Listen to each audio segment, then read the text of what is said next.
qimor sizga nimalarni berdi va nimalarni olib qo'ydi? Qimor menga hali bergan narsasi prям katta narsa emas u. No finansoviy зависимостьdan olib chiqib ketdi. Olib qo'yganiga sabab sog'lig'im bilan uyqum olib qo'ygan. Uxlamadingizmi? Sog'liq bilan uyqu sal. Sog'liq endi normalniy, uyquni olib qo'ygan. Uyqu yo'q. Oxirgi marta maza qilib qachon uxlaganimni eslolmayman. Stress bilan uxlanadi-da. Misol, yutib olsa ham va misol $5000 yutib oldimmi? Nimaga olmayman deb uxlanadi. Или $2000 yutkazib qo'ysam, balay vaqtida chiqarib olmayman deb uxlanadi. Eng katta yutqizgan summangiz qancha bo'lgan? Bir sutkada $15000. Bir sutkada $15000 oqilgan. U depozit bo'lgan. O'zbekiston terma jamoasiga $10000 kelib yutkazildi. И shu kunning o'zidayoq 4,5 ming, 5 mingga yaqin pul slotdan ketgan, yutkazilgan. Shunda O'zbekiston terma jamoasi aybdor bo'ladi. Yo'q. Ular aybdor emas. Ular chempionatga chiqdi-ku, 0-0 bilan chiqishdi. Hatto bitta gol urishganda yutardim. Nechho, bo'lib turadi. Shu payt 15 mingga yaqin bir sutkani o'zida oqib ketganman. Odamlar qimorni yomonlaydi, lekin sizni kuzatishadi. Nimaga? Xalqqa savol bu. Nimaga men qimorbozman? Официально заявляю. Sizni yomonlab, yana sizni kuzatishadi. Meni shunaqa narsam bor. Men 200lamachilarni yomon ko'raman. Bir pozitsiyali insonman. Neytral hech qachon bo'lmayman. Ya'ni blogerlikdan voz kechdim, qimorbozlikka o'tdim. Qimorbozda ham qanaqa? Misol, qimorbozlarni tushunganim uchun qimorboz bo'ldim. Ya'ni alkogoliklarni tushunish uchun alkogolik bo'lib ko'rish kerak. Narkomanlarni tushunish uchun narkoman bo'lib ko'rish kerak. Shunda siz qimorboz bo'ldingiz. Qimorbozlarni tushunish uchun men qimorboz bo'lib ko'rdim va men bu narsaga yechim topganman. Ya'ni qimorni tashlasa bo'ladi. Disiplina kerak. Qachondir o'sha o'zingiz mana shu narsadan bo'ldi, ketaman degan xayol kelganmi o'zingizga?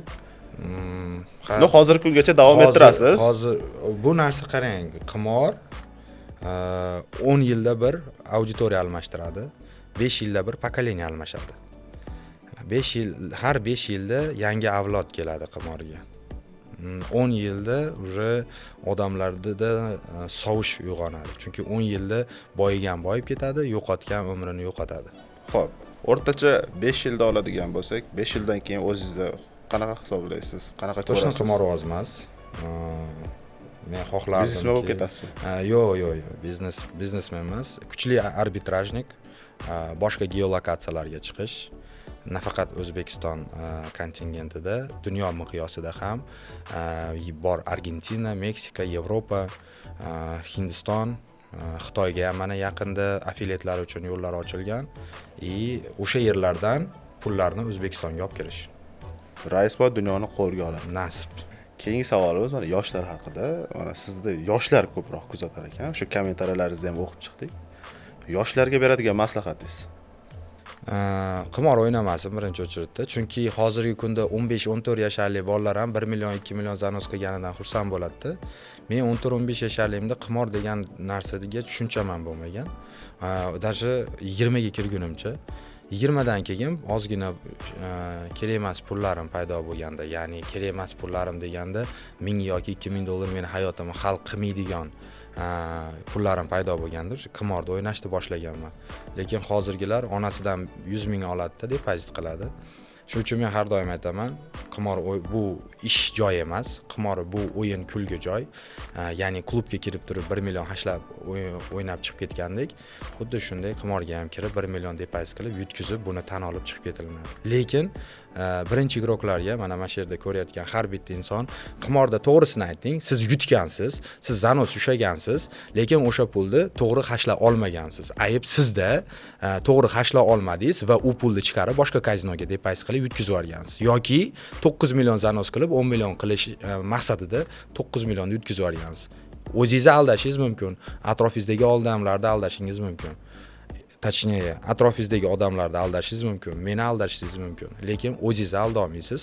Haqiqatni kommentariyada yozsangiz bo'ladi. Nima sababdan tradingni yomon ko'rasiz? Har bitta yo'nalishda marja degan narsa bor.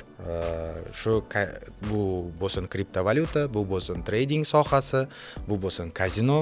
Kazinoni marjasi omadga bog'liq va azartga bog'liq.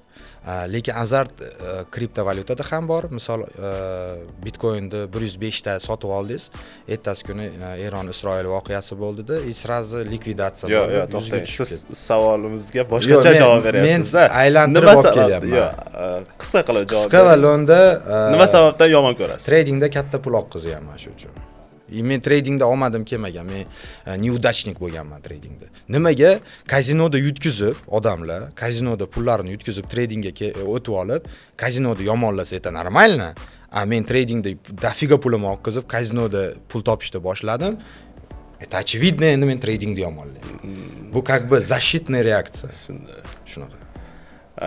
Trading bilan kazino o'rtasidagi farq bir xil. Likvidность bor. Misol 90 ga 10% omad bo'lsa kazinoda, 70 ga 30 tradingda. 30% ichida 15% знание, 15% omad. Trading sohasida aql kerak. Kazinoda kerak emas-da aql. Kazinoda tavakkal.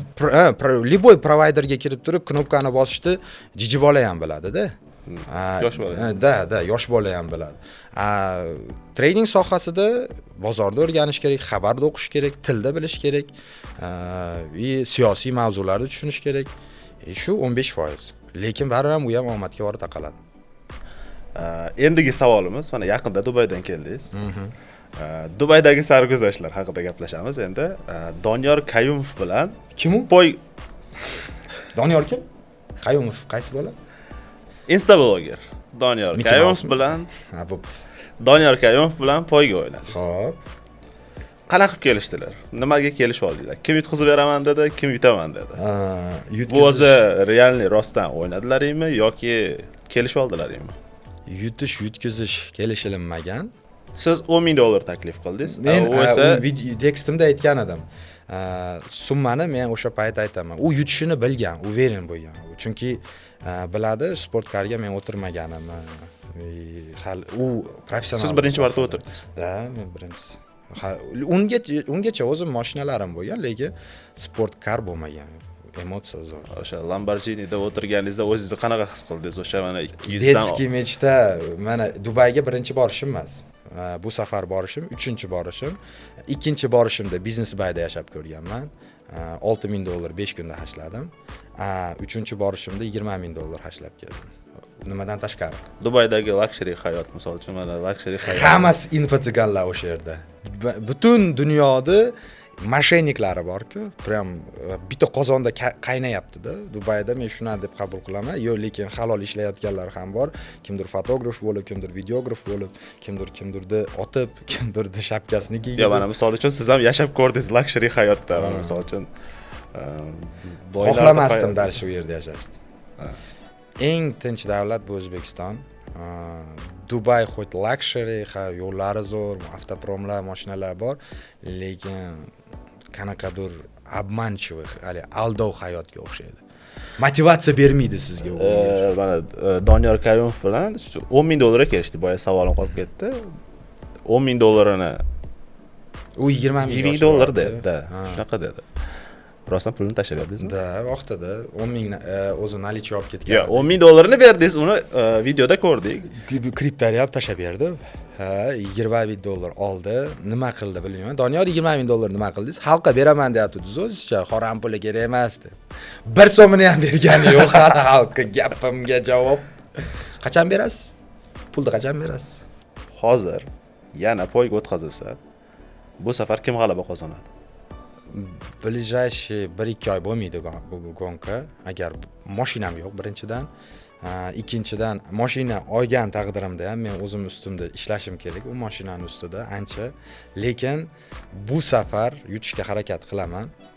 Agar bu gonkani Lamba bilan Ferrari o'rtasida bo'lsa, kerak bo'lsa 3-0 bo'lardi.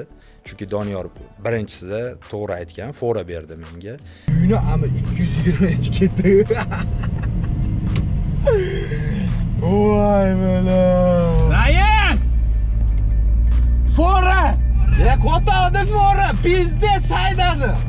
Pizdes haydadi. 220. Ferrari juda tez. Judayam tez, plus gibrid, uni razgonlari juda ham ko'p odam tushunishi mumkin. Lamba bilan Ferrari'da o'rtasida 3 yillik avlod bor. 22-yil bilan 25-yil haqida gap ketyapti. Plus Doniyor buni aytmadi. U mashinani Ferrari'da Doniyor Dubayda haydab yurmadi.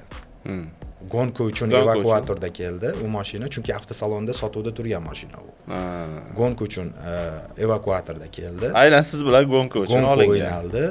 Mashinani evakuatorga yuklashib olib ketishdi.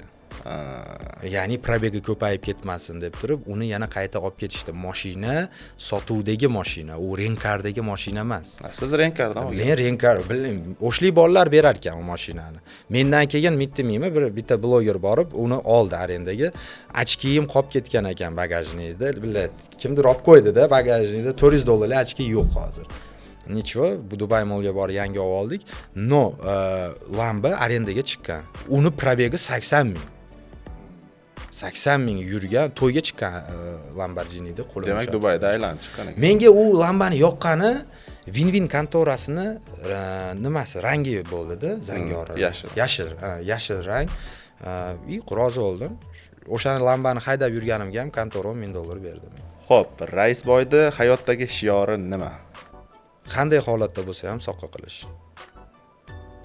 Chunki bu dunyoda hozir 21-asrda erkak kishining soqqasi bo'lmasa, g'ururi ham mustahkam bo'lmaydi, atrofidagi insonlarda ham власть, к сожалению, bo'lmaydi. Shuning uchun qanday holatda bo'lishimizdan qat'iy nazar pul topishga harakat qilaylik. Siz 200 lamachsiz? Nimaga? Nimaga hozir studiyada mana men bilan o'tirganingizda oddiy gapiryapsiz-da, so'kinmasdan. Efirda boshqacha. Studiyada bitta qolganlarga ham studiyada qiz bola ham o'tiribdi. Agar menga po'xo'y so'kinishib o'tiraveramiz. Просто sizni video formatingizni buzgim kelmaydi. Doniyor Qayumov bilan ham gonka payti aytdim men. Seni YouTube'ingga chiqadimi? Da. Xohlasang so'kinmayman. Hayotda qanaqa bo'lsangiz, xohlasang hayotdagingdan qil. Shunaqa insonmisiz demoqchiman bu gapim bilan. Yo'q, hayotda ham so'kinib turaman. Meni ba'zi bir blogerlar og'zi yomon bloger deyshadi. Men bloger. So'z boyligi ko'p. Og'zi yomon bloger, so'z boyligi ko'p deyshadi. Po'xo'y deyishaversa. Yo'q, bu so'z erkinligi. Men hech kimga haqorat qilmayman. Bu emotsionalniy высказывание. Rossiyada o'sganim uchun ozmi ko'pi shu bu efirdagi holatda aqlsizligim uchun. Keling, bunday qilaylik. Aqlsizligim uchun ko'p so'kinaman. Aqlli bo'linglar shu uchun. Kamroq so'kininglar. Men sizlarga hech qachon primer bo'la olmayman.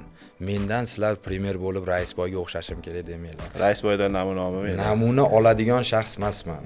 Men bir oddiy qimorboz, masxaraboz emas. Xo'p, mana shu qimorga kirib kelganingizdan so'ng do'stlaringiz, oila a'zolaringiz, yaqinlaringiz sizga qanaqa munosabatda bo'lishdi? Tasavvur qilyapsizmi? Misol, siz oddiy bloger edingiz. Qarangda, Uzmon TV kanalida jurnalistlik qilardingiz. Birdaniga Raisboy proyekti yaraldi. Bu sohada mukammallashtirdik. Qarang, meni atrofimdagi insonlarning ichida bitta men kazino o'ynamayman ekan. Men shu narsani yaqinda bildim. Mana shu Raisboy proyektini zapuskayt qilganimda juda ham ko'p tanishlarim kazino o'ynaydi ekan. Juda ham ko'p. O'zbekistonda bir nimani, nafaqat O'zbekiston, Qirg'iziston, Tojikistonga ham tegishli, Qozog'istonga ham tegishli. Biror bir muammoni hal qilish uchun bizda o'rganilmaydi-da. U muammoni sirazi bartaraf qilib qo'yishadi, ya'ni yopish kerak. Kesish kerak. Biror joying og'riyaptimi, u yerga aspirin suykasang balkim tuzalib qolar, yoki biror bir mas suykasang, levamikol mas suykasang ham tuzalib qolishi mumkin. Yo'q, undan ko'ra buni amputirovat ko'ramiz, kesib tashlaymiz deyshadi. Tuzatsa bo'ladi. Men bu sohada 2 yilda bo'lgan bo'lsam, 2 yilda mol-mulkini yo'qotganlarni ham ko'rdim, bu yo'ldan qaytganlarni ham ko'rdim, bu yo'l orqali soqqa qilib o'zini to'xtatib, sostoyaniya qo'yganlarni ham ko'rdim. Endi oilam, ota-onam, otam yo'q, onam, ayolim, meni o'zim akalarim qanday qarashiga kelsak, men balog'at yoshiga yetgan shaxsman. O'zingiz? Men 17 yoshimdan 17-18 yoshimdan meni qilayotgan har bitta qadamim nafaqat oilamga, atrofimdagi insonlarga ham,